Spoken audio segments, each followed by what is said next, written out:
नमस्ते योगीज, कैसे हैं आप सभी। सबसे पहले मेरी तरफ से गर्भावस्था के इस आखिरी पड़ाव के लिए आपको ढेर सारी शुभकामनाएं।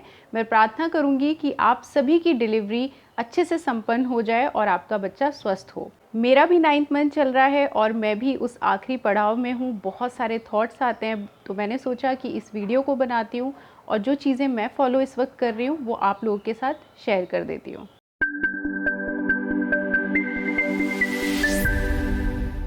हम में से कोई नहीं जानता है कि हमारी डिलीवरी कैसी जाएगी, क्या होगा, और ऐसे बहुत सारे ख्याल हमारे मन में आते रहते हैं।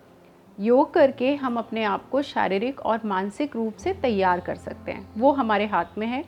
साथ में जो योग के फ़ायदे हैं वो हम पढ़ते रहते हैं। जब भी आपने सुना होगा, डॉक्टर भी एंड में बोलते हैं कि ब्रीदिंग पे ध्यान दें, योगासन करें। पर जो सबसे ज़्यादा बड़ा डाउट होता है वो होता है कि क्या चीज़ें करनी चाहिए, क्या चीज़ें सेफली नहीं करनी चाहिए।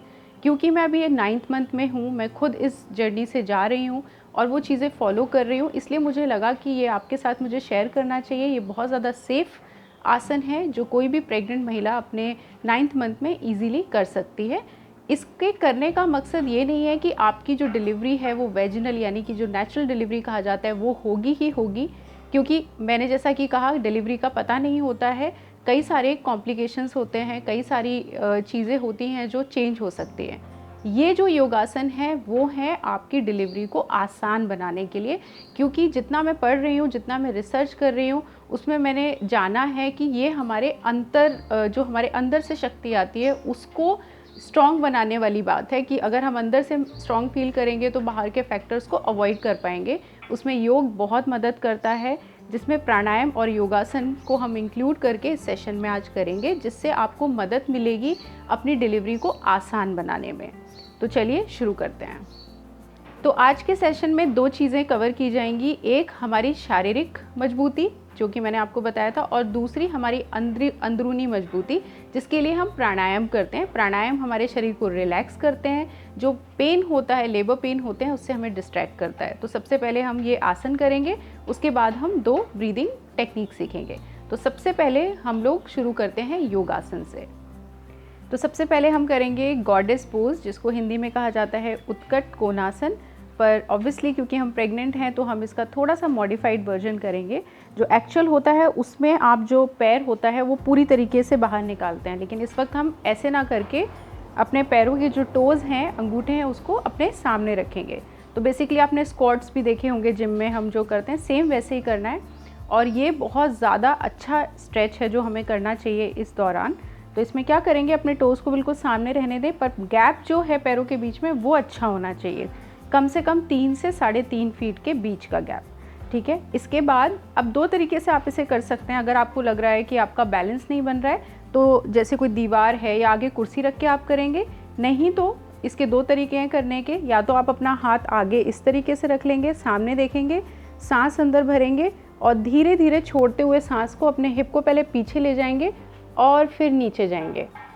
इसमें एक ही चीज़ है जो आपको ध्यान रखनी है कि जो आपका फोर्स, जो आपका ध्यान है वो थाइस पे रहना चाहिए। आपके बेली को बिल्कुल भी कोई डिस्टर्बेंस नहीं होनी चाहिए। आपका घुटना आपके टोज से आगे नहीं जाएगा, रूल यही रहेगा।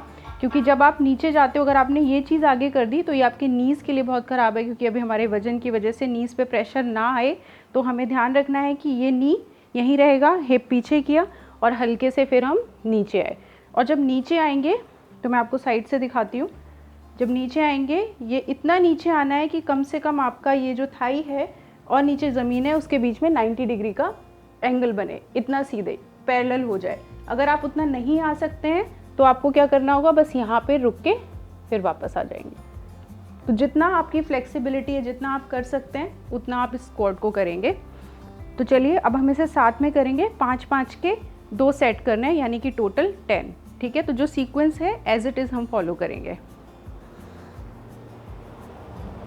तो अपनी मैट के बीच में आ जाएं, पैरों के बीच में अच्छा गैप, सामने हाथ रखेंगे। इसको आप ऐसे भी रख सकते हैं और एक और तरीका है कि हाथों को यहाँ भी रख सकते हैं। ठीक है। तो सब तरीके से मैं आपको करके बता देती हूँ। सांस लें अंदर, छोड़ते हुए धीरे से नीचे आएँ, और बहुत जल्दी नहीं करेंगे। कई बार लोग बोलते हैं कि फास्ट करना चाहिए, पर ये चीज़ आपको बहुत स्लो करनी है। इस स्टेज में हमारा बेली पूरी तरीके से वजन हमारा आगे की तरफ है तो हमें ध्यान रखना है कि प्रेशर हमारे बेली पर ना आए, ठीक है। या फिर आप ऐसे करेंगे,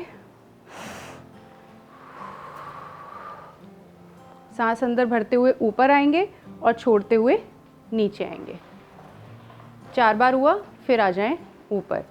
और एक आखिरी तरीका, जैसे हाथ यहाँ रखा है, सांस भरें। अब इसमें जो सांस का है, जो मैंने आपको बताया, सांस भरेंगे और छोड़ते हुए नीचे आएंगे। तो छोड़ते हुए 2 तरीके हैं, या तो आप नाक से छोड़ सकते हैं और एक बार मैंने आपको मुंह से भी करके दिखाया, जैसे आपको कंफर्टेबल लगे। तो 5 सेट करने के बाद दोनों पैरों को बीच में ले आएँ और यहाँ पे थोड़ा सा रिलैक्स करेंगे, ठीक है, क्योंकि इस वक्त हम जल्दी जल्दी थक रहे होंगे। मेरे तो पसीने ही छूट गए हैं।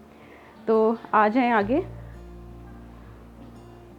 चलिए अब मैं आपको साइड से करके दिखाती हूँ दूसरा सेट। सबसे अच्छा है ये वाला तरीका, क्योंकि इससे बैलेंस ज़्यादा अच्छा बनता है। सामने देखें,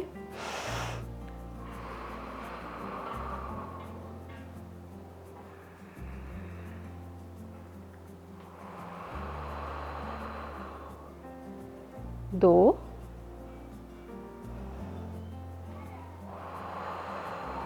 बिल्कुल आराम से,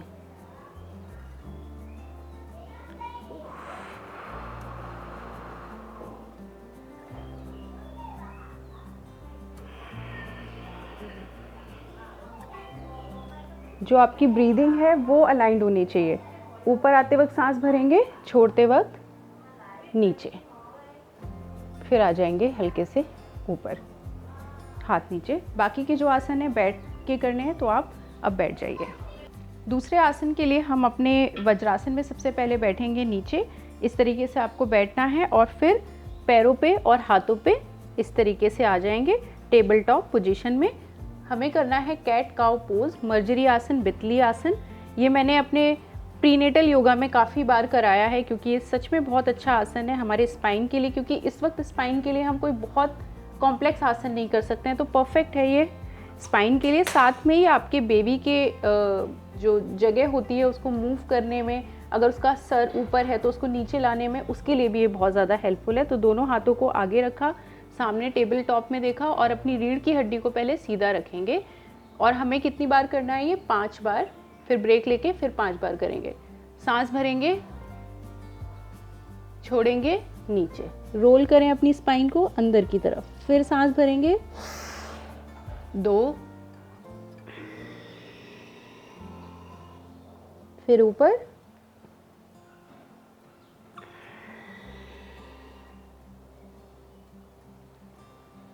चौथी बार, और फिर नीचे।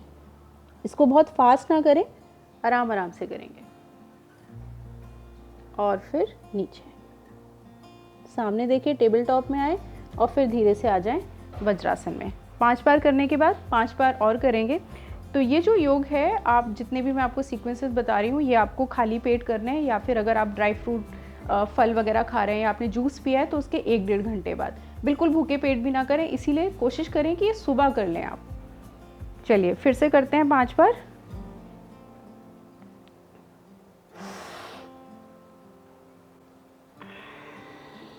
थाइस के बीच में गैप रखना है, 2,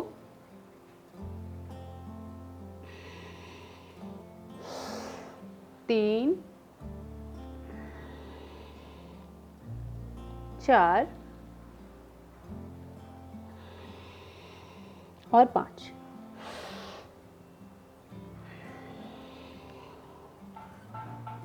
धीरे से फिर से वज्रासन में आके बैठ जाएंगे। तो ये हुआ कैट काउ पोज। तो दूसरा आसन हम करेंगे जिसका नाम है मालासन, गार्लैंड पोज भी कहा जाता है अंग्रेजी में। दोनों पैरों के बीच में कंधे या उससे ज़्यादा का गैप पहले रखेंगे। जो आपके टोज़ हैं उनको निकालेंगे बाहर की तरफ, ठीक है। सांस भरिए और छोड़ते हुए धीरे धीरे आपको नीचे आते जाना है। यहाँ पे आने के बाद अपने हाथों का आप सहारा ले लेंगे। इसके बाद अगर आपको लगता है कि फ्लेक्सिबिलिटी नहीं है, तो जैसे ही मेरे पास ब्लॉक्स हैं, तो अभी अगर आपको 2 रखने हैं तो आप 2 रखें, ठीक है। इस तरीके से आपको बैठना है। घर में जो छोटी प्लास्टिक की पिड्डी होती है, आपने देखा होगा इतनी हाइट की, वो भी चलेगी। तो इस पे आपको आकर के यहाँ पे बैठना है कम से कम 5 मिनट रोज़ाना इसी पोज में, क्योंकि ये जो स्क्वाट पोज है ये हमारे थाइस की जो स्ट्रेंथ होती है उसको बढ़ाता है। साथ के साथ ये बहुत ज़्यादा हेल्प करता है लेबर के दौरान, क्योंकि जो प्रेशर है वो नीचे की तरफ आना चाहिए और वो लेबर में हमें बहुत ज़्यादा ज़रूरी होता है। तो इस तरीके से बैठ जाएंगे दोनों हाथों को रख के यहाँ पर। तो मैंने 2 ब्लॉक्स के साथ किया है। अगर आपकी फ्लेक्सिबिलिटी बेटर है तो आप 1 ब्लॉक के साथ करेंगे इस तरीके से, ठीक है। और अगर आप बिना किसी सपोर्ट के कर सकते हैं तो और भी अच्छा। पैरों को अच्छे से खोलें, हाथ रखें और ये, तो आपको जैसे ठीक लगता है। तो मैं ऐसे कर पा रही हूँ, ज़रूरी नहीं आप कर पाएँ, तो आप वो पिड्डी पे कर सकते हैं, इस तरीके के ब्लॉक्स पे कर सकते हैं, या आपके घर में कोई लकड़ी का ब्लॉक ऐसे ही पड़ा हुआ है तो वो कर सकते हैं। लेकिन आपको इस तरीके से बैठना है। और अगर कुछ नहीं है तो आप तकिया रख लीजिए। 1 मिनट बैठने के बाद आपको क्या करना है, आगे आप जो है ये ब्लॉक्स रखेंगे, ठीक है। कोई किताब भी रख सकते हैं, उस पर इस तरीके से दोनों हाथ रखेंगे। और ये देखिए मैंने एड़ी उठाई हुई है, फिर दूसरी एड़ी, ठीक है। ये वाली जो मूवमेंट है ये आपको करनी है।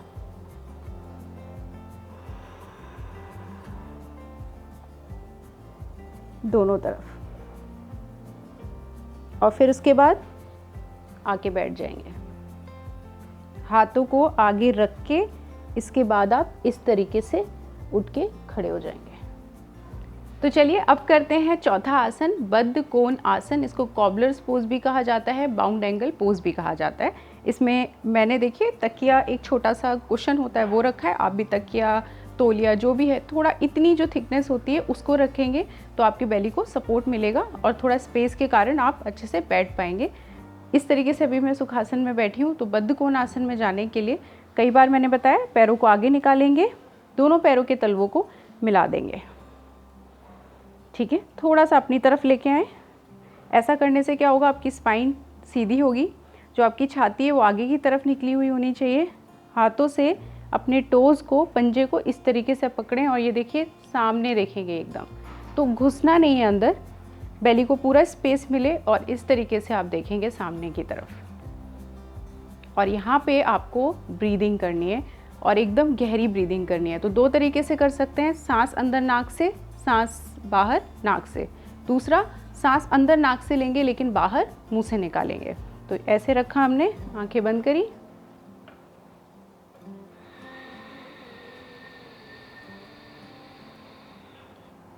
या फिर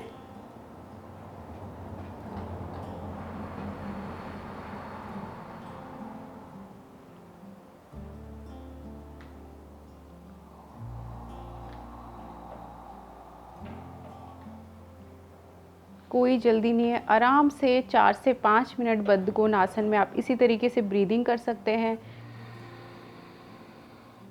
एक ही चीज़ का ध्यान रखना है, आपकी रीढ़ की हड्डी सीधी रहेगी और आपको अपना जो स्पाइन है, जो आपका पेट है, वो आपका दबना नहीं चाहिए, उसमें स्पेस पूरा होना चाहिए। तो आप अपनी जांघों को अच्छे से खोल के रखेंगे। दूसरा, ये जो आपके 2 पैर हैं, हो सकता है आपको यहीं तक खोले जाएं, ठीक है। तो आप अपनी फ्लेक्सिबिलिटी के हिसाब से, जैसे आपको कंफर्टेबल लगे उसी हिसाब से करें। जितना आप पीछे ले जा सकते हैं सिर्फ उतना ही लेके जाएं।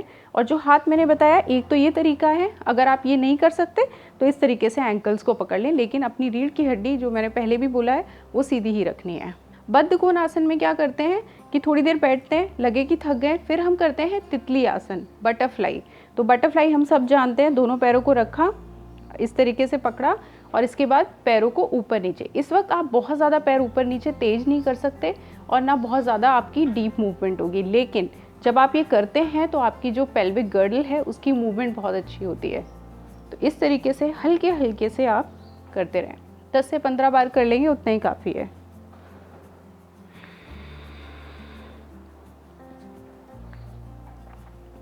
अब 2 और आसन रह गए हैं। पहला करेंगे हम पारिव्रत जानु सिरासन। तो देखिए इसमें जो तरीका होता है करने का, आप एज इट इज़ जो टॉवल पे, तकिए पे बैठे हैं वैसे ही बैठे रहिए। एक पैर मुड़ा रहेगा, दूसरा वाला जो पैर है उसको आप साइड में इस तरीके से खोल देंगे। अब जितना आपसे खुले उतना ठीक है, आपको बहुत ज़्यादा पीछे ले जाने की ज़रूरत नहीं है, लेकिन जो पैर है वो सीधा रहेगा, घुटना आपका ऊपर की तरफ रहेगा, आपकी टो एकदम टाइट रहेगी, ठीक है। इसके बाद हाथ आपको यहाँ पे रखना है, ये वाला जो दूसरा वाला हाथ है आप दूसरी तरफ देखेंगे, सांस भरेंगे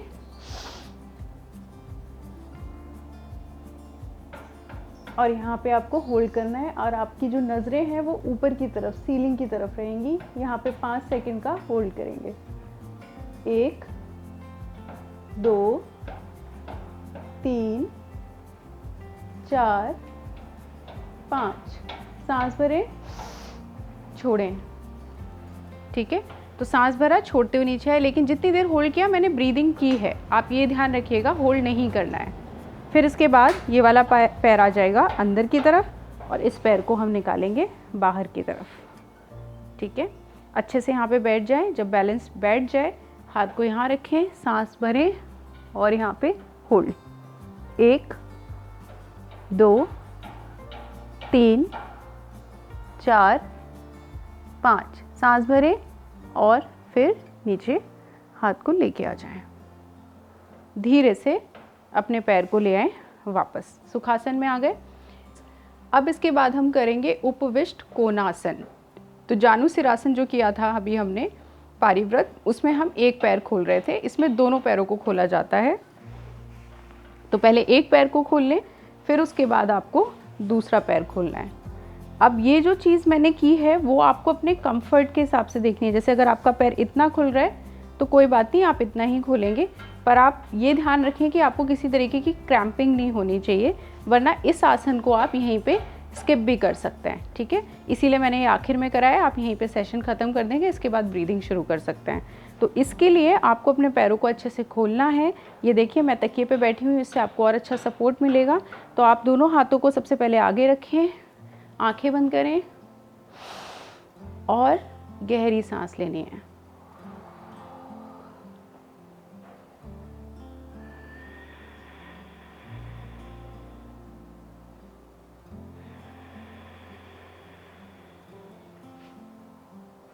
इसके बाद एक हाथ यहाँ पे दूसरे हाथ से ऊपर जाएंगे और होल्ड करेंगे। 1 2 3 4 5। सांस भरें, छोड़ते हुए हाथ को नीचे ले आएं। यही चीज़ दूसरी तरफ करेंगे। सांस भरेंगे, 1 2 3 4 5। सांस भरेंगे, छोड़ते हुए नीचे, हाथ आगे, फिर से 5 बार सांस लेंगे।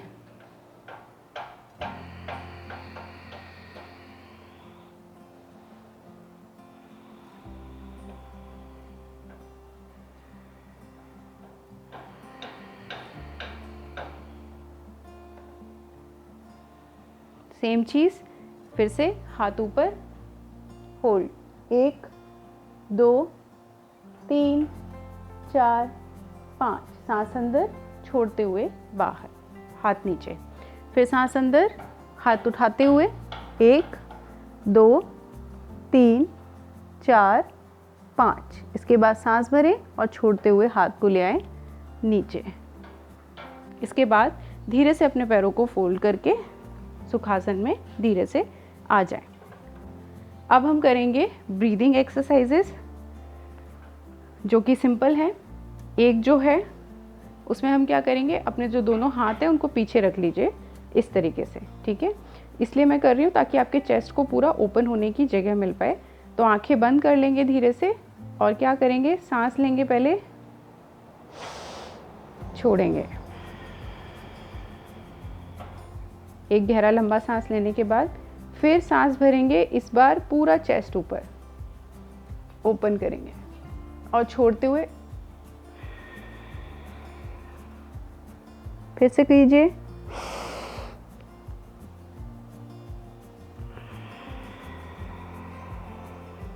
पांच बार।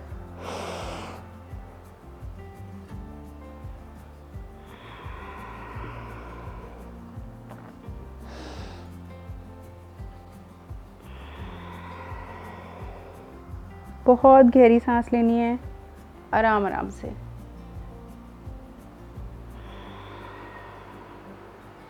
हाथों को ले आए नीचे।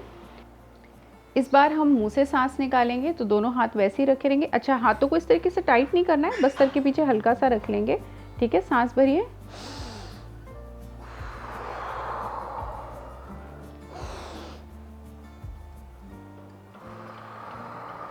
पांच बार।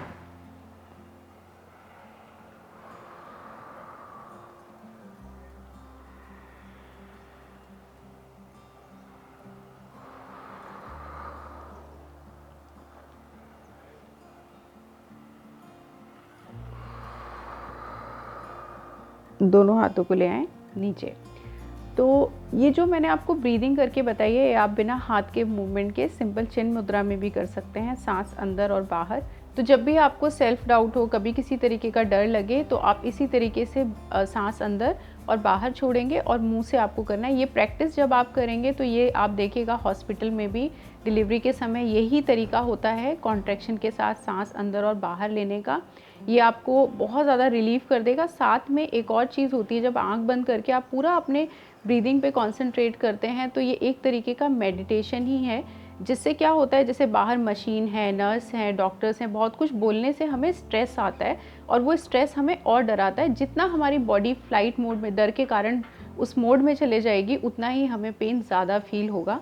तो मैं पढ़ रही थी, उसमें मैंने ये जाना कि जितना आप अपने मन को उस टाइम पर अपने अंदर कंसंट्रेट कर पाएंगे और सिर्फ ये सोचेंगे कि मुझे अपने बेबी को अच्छे से सुरक्षित रूप से डिलीवर करना है। ये आप एफर्मेशंस अपने मन में डालते जाएंगे, थॉट्स आपके मन में इस तरीके के विचार डालते जाएंगे, तो आपका जो मन है वो काफ़ी ज़्यादा शांत होगा। जितना मन शांत होता है उतना ही हमारा नर्वस सिस्टम रिलैक्स रहता है।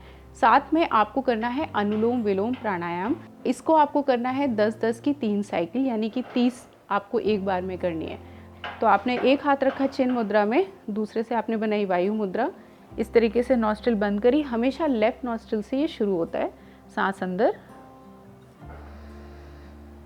लेफ्ट को बंद किया, फिर राइट से बाहर,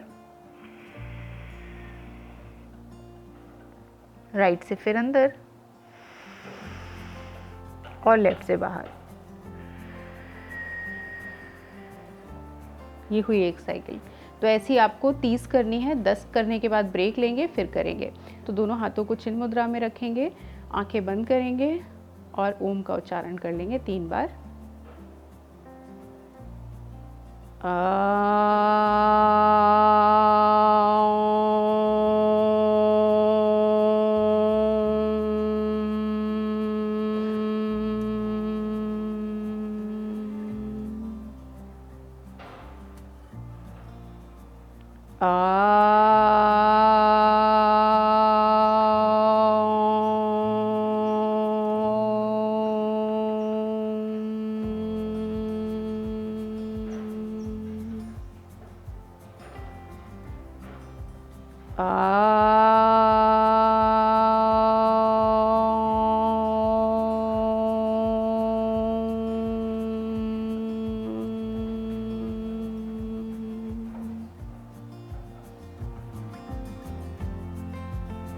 दोनों हाथों को आपस में रख दें।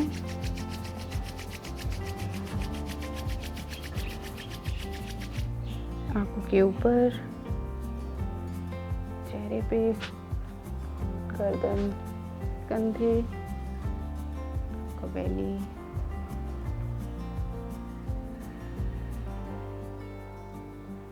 धीरे से आंखें खोल दें। आशा करती हूँ कि जो आज का सेशन है वो आपको अच्छा लगा हो।